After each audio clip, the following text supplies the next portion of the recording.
Wazalendo à la porte de Goma. La résidence de Joseph Kabila touchée à Goma. Les FARDC viennent de détruire 8 drones kamikazes de M23. Paul Kagame et Macron en France.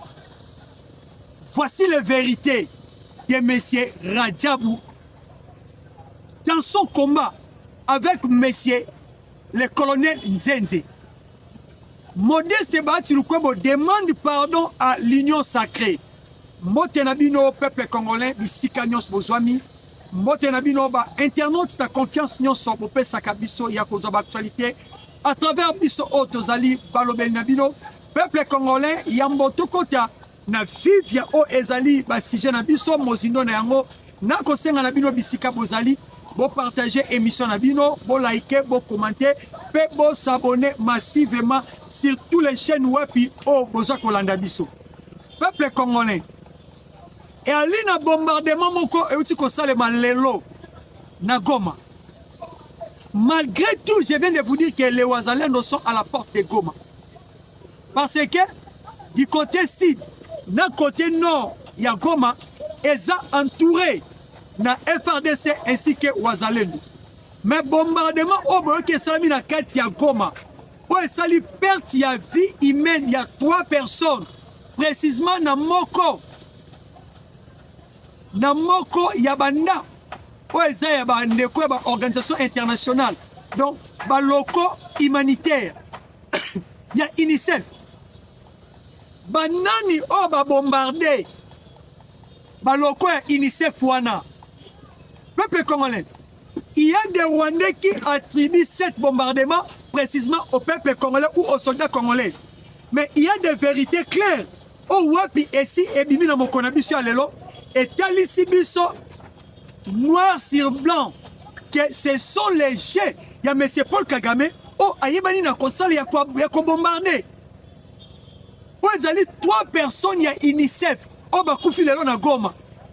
Mais baluki ba ko attribuer moi wana to attaque wana et pas FARDC tandis que FARDC bazaba innocent. Pe ba Wazalendo bazaba innocent. Na kati attaque wana. Peuple congolais. Et ça le jeu kagamiste. Oh aluka kosala pona koluka comment akoki ko kende na ba plaidoirie na ye na Union européenne na communauté internationale na Washington pour balobaket République démocratique du Congo a boyi ko respecter c'est les faits. Le colabayebi que FRDC a ko ciblé réellement ba autorité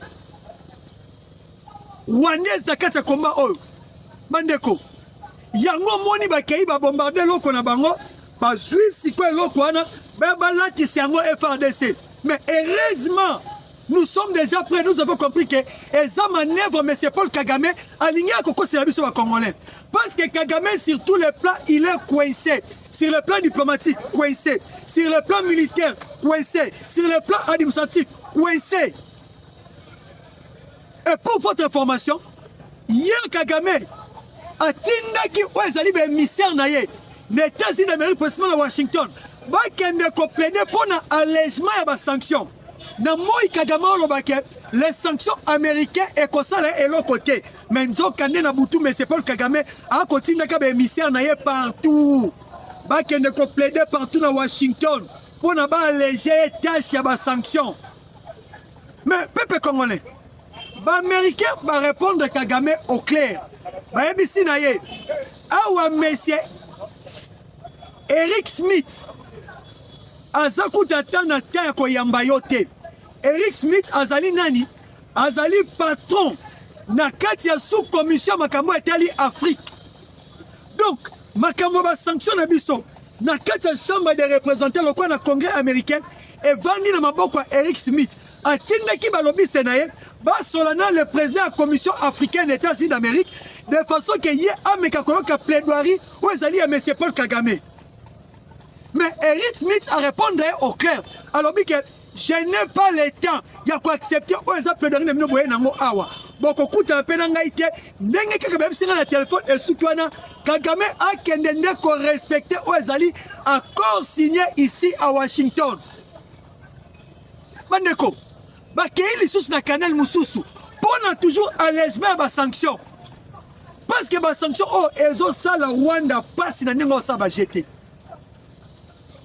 biso nde ba mususu toyeba kite pourquoi ba moni ba américain ba cibla ki kaka o ezali RDF ba yebi yango malamu ke l'intelligence de l'économie rwandaise eza assiégé na kati ya RDF et alors quoi bazwa kindoki na bango ba bombo na kisanga la boko boy oh ata oye na buto ye na moi okomone yango te mais or que les américains lokola bango nde ba façonna mais c'est Paul Kagame bango nde ba sala azala oh yaza ba yebi esika nini économie ya Rwanda evandi yango bomoni sanction américaine et que coûte ceux qui na banque na bango te ceux qui quelque part directement na RDF. Pourquoi? Parce que ba yebi que Sylvie à Rwanda et c'est la carte RDF. Yango na bomoni ne bandeli Kagame c'est le quoi comme minimiser frappe ba sanction mais na tango na sabino peuple congolais Kagame a ko subir azako subir pe a ko lela ba comme coincé économiquement coincé je vous dis alors bandeko na plaidoirie ne le quoi simbité allègement ba sanction est simbité Paul Kagame a quitté en France à côté réunion nucléaire et le loba na tête à tête entre Kagame nanani na monsieur le président français Emmanuel Macron lelo parce que Kagame a dit à Monique RDF est koufi oui peuple congolais RDF est à koufa ba sanctionner et affaiblir l'armée rwandaise parce que l'armée rwandaise est bénéficiaire makasi na kati mission onusienne parce que chose à savoir l'armée rwandaise les soldats rwandais touchent $41 le mois comme salaire et puis au bakendara na Monisco ba touchaka plus de $1000 le mois pardon $800 à $1000 le mois. Donc pendant une année, un soldat rwandais peut se retrouver à $12 000 ou à $10 000. Il y a un RDF. Na kata ba Arménie sur la kata Monisco, il y a Nations Unies. Ba Rwandais ba zebele Kagame tinda ne ba soldat na kuna ba kene ko salaire, ba kene ko moins servi na d'une manière makambo tali finance. Il y a un cible test uniquement na RDF. Tant ba beti RDF et pesi bango mbulungana. Siko Kagame ke France pour la nini. A ke France pour la koluka le soutien, il y a allègement, il y a ba sanction au ba beti bango américain. A luka pare nini akoye ko kotela e. A komi ko banga peut-être France akoye ko bimisa nyonso o ezali ba rapport. Il y a bombardement, il y a avion à Juvenal Abiyaman. Parce que moto bombardement qui avion à Juvenal Abiyaman, c'était M. Paul Kagame. Moto contre génocide de 1994, génocide rwandais, c'était M. Paul Kagame. Moto bombardement, tout petit peu, où c'est lui. C'est que tous les prévois, tu vas préciser ça, français. Accueilli à Liboso, France a mis qu'à défendre d'une manière militaire ainsi que d'une manière diplomatique. Yango bomonaki tango réunion nucléaire et bengami na kati ya France Kagame a participé. Et lelo sikoyo Kagame a participé dit à quoi? Pour na kosolana Macron na makambo concerné la République démocratique du Congo. Makambo concerné la République démocratique du Congo. Pourquoi? Frappe Azanango et où dit précisément la diplomatie, il y a président de la République Félix Antoine Tshisekedi Tshilombo. Et puis, deuxièmement, j'aime quoi que je wana RDCP a postulé la carte de francophonie. Tandis que pendant plusieurs années, Louis Mouchikwebo, la secrétaire Yanani, Yaba Rwandais la carte de francophonie, Azalaka comme candidate unique. Mais le RDC a accepté, il y a un moutou la carte de francophonie, net présenté la candidature de Madame Joulana Lumumba. Tellement la carte de francophonie, et on a ba jebele autre quoi jouer na 4 et on a ba stratégie ebele Kagame Monique face à la RDC doza prêt ya ko perdre ozali siège na biso to secrétariat général na biso na 4 francophonie. Il faut que nous soyons Macron pour attirer pour récupérer la francophonie. Nous aussi, la RDC, et c'est ce qu'on a 400 francophonie, pour booster la diplomatie na biso. De façon que tu perds un peu poste on a tout récupéré en Osiko. Mais je pense que la diplomatie à président Fachi, la démographie au Congo est en haut, richesse au Congo est en haut. Louis Mouchikwabo a 20%. Il y a qu'à gagner RDC dans 400 francophonie. Parce que France de minutes a besoin de pétrole au Manala Calbert. Et là que Seigneur n'a pas a besoin de pétrole au Manala Calbert. Pendant que Kagame est bon de la Macron, il y a dans la politique entre nation et nation, on joue que Zalaka n'a pas intérêt. La France va regarder intérêt nini à cause et pas y a Paul Kagame. Parce que Kagame, France a protégé la Total Énergie, la économie à mon nene, et si même la France n'a pas le pétrole. France a plaidé dans la RDC tout ce qui est espace, va exploiter le pétrole, il y a Calbert, ainsi que le gaz et Zakuna. Puis nous avons ça l'analyse. Bon, nous avons entre Bissona Bango, il n'y a pas match. Il n'y a pas match. Et ça, le là. Paul Kagame a quelque chose litanga ya mai na kati ya océan. Tant les grands diplomates sakoya na pete nyonso to ko effacer pour sa diplomatie rwandaise na kati ya francophonie. Mais sans le savoir, peuple congolais, restez toujours branchés. Il y a une révélation encore de preuves accablantes. Oui, vous allez déposer et pas monsieur, moi Miradjab, au ban ranking entre yé et le colonel Nzenze. Peuple congolais, moi me cotiselo, ennemi rwandais cloué, moi Miradjab à quel na siège ya Union Européenne, précisément en Belgique, à qui qu'on déposé tous les plaintes, ma crime au M23 à commettre depuis novembre 2021 jusqu'à aujourd'hui, na sol congolaise. Bandeko, ni netini moi Miradjaba qui déposé ma plainte wana. Parce que M. Paul Kagame a tindi qui le colonel Nzenze aya koboma leki. Ya moi Miradjaba, suite ya nini? Boyabi frappe autobeta qui na Kalundu na Uvira. C'est le bango balobi parmi bato ba livrer qui information ya réunion. O bango ba okota ne kwa moi Miradjaba pe azalaki. C'est le bango. Mais selon moi Miradjaba balobi que ne connaît azalaki te. Alors après ça qui ba itimanton et pas connaît Nzenze ba libérer o azali leki na ye. Soit en vie, soit mort, mais en mort na ye. Soit qui ba bomie ba kunya quelque part, ba ke ne kola ki se tombo na ye. Deko. Ba M23 ba boyaki pour la qui s'est tombé na boyoka kala fois passé entre les autorités militaires il y a M23 et les autorités civiles il y a M23 bazana ranking ya makasi jusqu'à présent parce que nous sommes bino tous les militaires au bazana 4 M23 baza impayés pendant 3 ans impayés pendant 3 ans. Tous les militaires, majoritairement dans la 4 M23. Magouak Paloukou a outé Kokoufa, a yaki ko réclamer droit ya ba soldat au besoin ba congolais inféodés, ba côté la 4 M23. Pourquoi? Parce que ba poste été, ben les varbangote, ba tika la carbongo, oya likili, oya lieutenant, promotion zate. Tandis que la guerre ba promotion pour ma femme.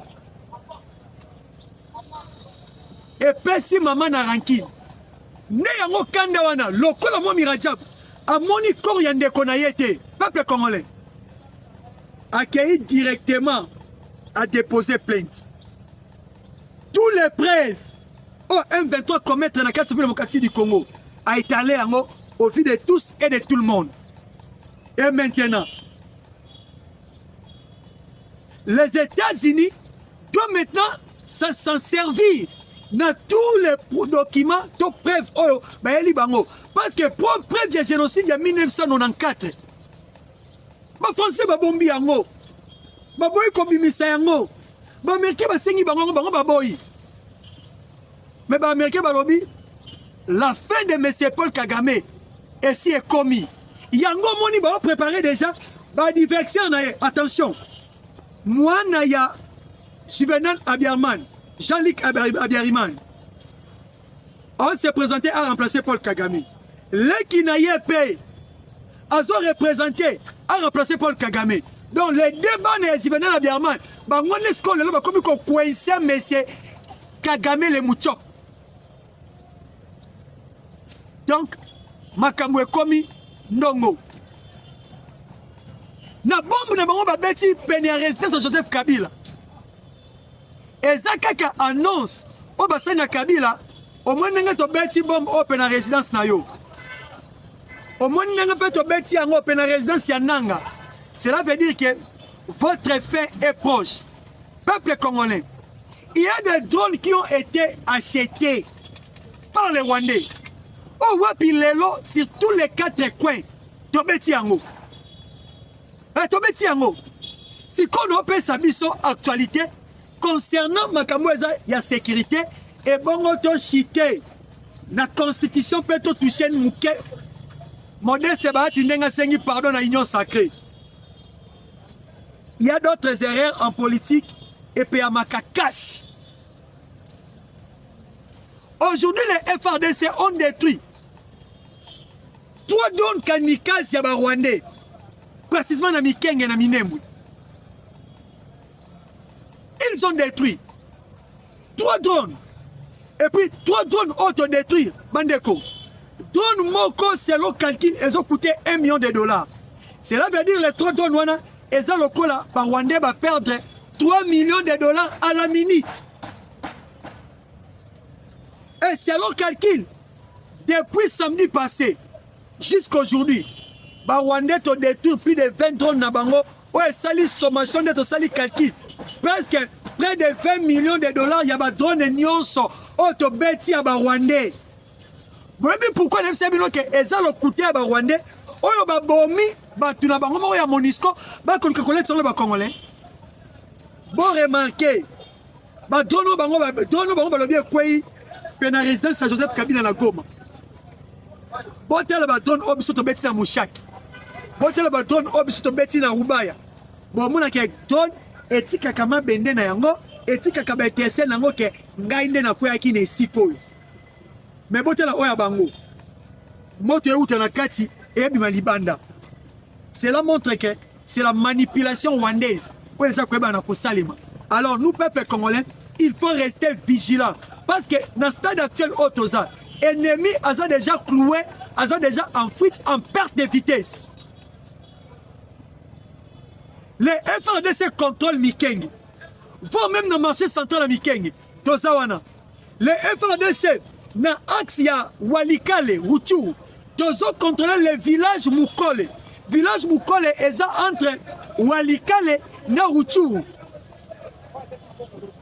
To beti M23 à Kimi, to récupérer village Wana. Et le village Wana, ils ont tinda biso, to landa M23 à Kimi précisément na Iyula.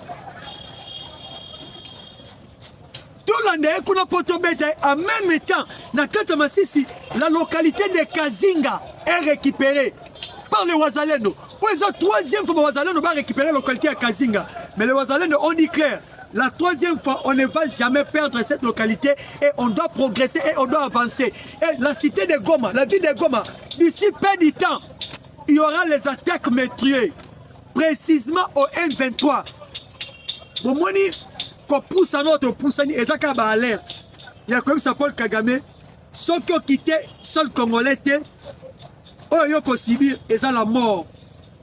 De préférence bimisaka armée na yo na kati démocratie du Congo.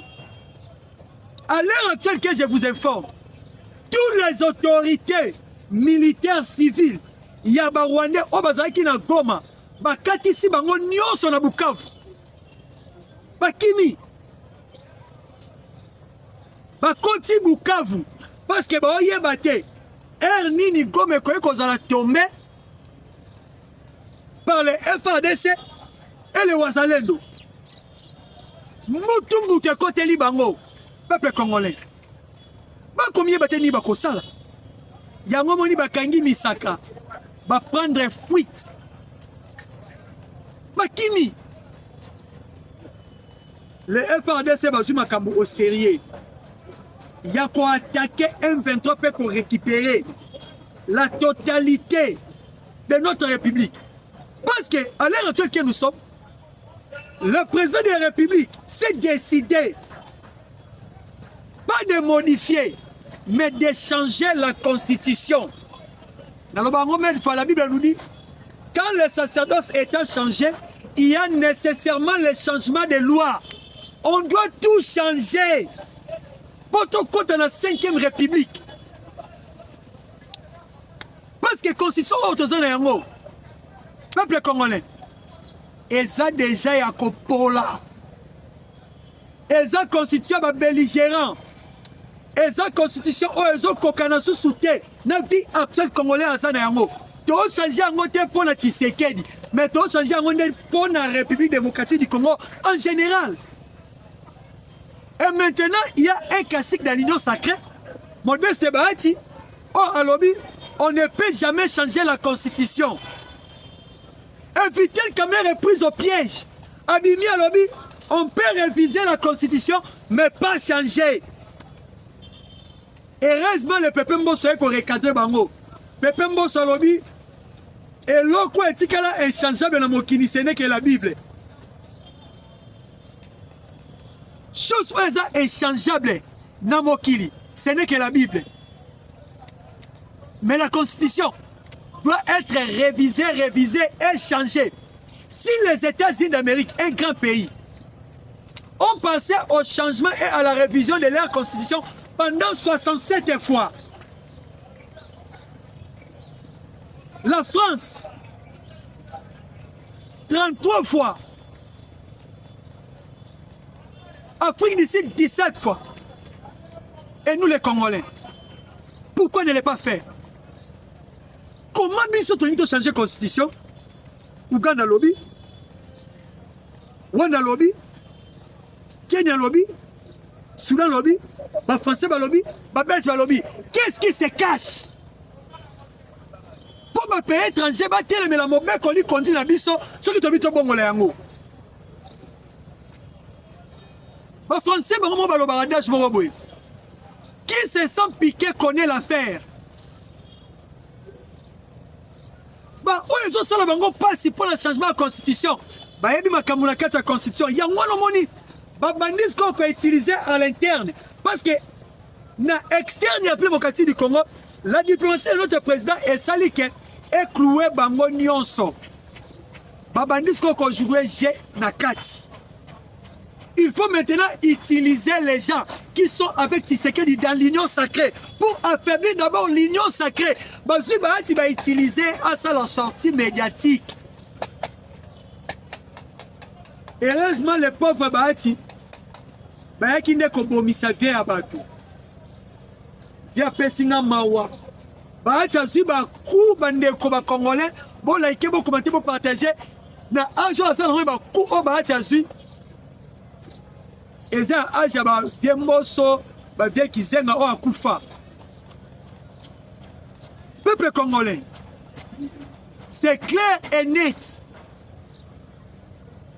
La démocratie, au bout de la carte démocratique du Congo, parce que l'union sacrée. Union sacrée est un regroupement politique, est une plateforme politique. À l'intérieur de l'union sacrée, il y a des questions où on va traiter na kati. Et la question de traiter questions oyo. Et qui jamais comme il libanda.